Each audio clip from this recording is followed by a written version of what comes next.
Pemirsa, belasan kakak atau puluhan warga yang jadi korban banjir bandang di Desa Payatumpi dan Payatumpi Baru, Kebayakan Aceh Tengah, mengungsi ke posko yang telah disediakan pemerintah daerah di Sekolah Dasar Negeri 3 Kebayakan.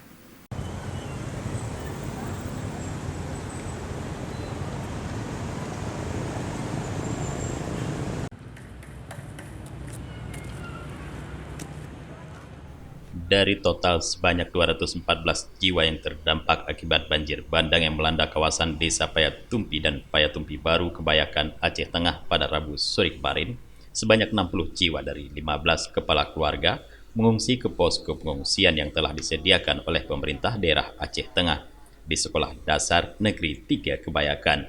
Para pengungsi ini merupakan warga Payatumpi Baru yang mengalami kerusakan rumahnya, baik rusak total dan rusak sedang akibat banjir bandang menerjang daerah tersebut. Sejumlah kepala keluarga lainnya yang tidak mengungsi ke posko ini, mereka lebih memilih untuk tinggal di rumah sanak saudara yang berada di sekitar. Sejauh ini, dari data yang didapat dari posko pengungsian, sejumlah bantuan terus masuk baik dari pemerintah daerah, provinsi, lembaga dan organisasi, serta personal bahkan Kapolda Aceh yang langsung meninjau lokasi pada Kamis sore kemarin. Dan saat ini bantuan mencukupi untuk para korban terdampak banjir bandang tersebut.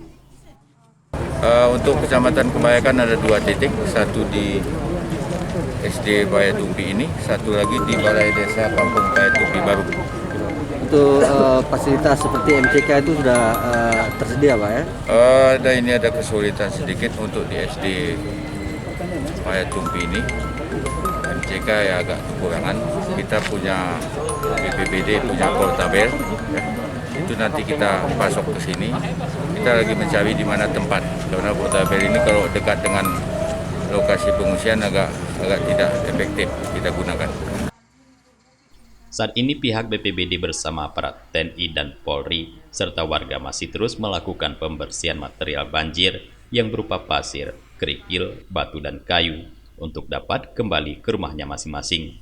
Dari Aceh Tengah, Tim Liputan Aceh TV melaporkan.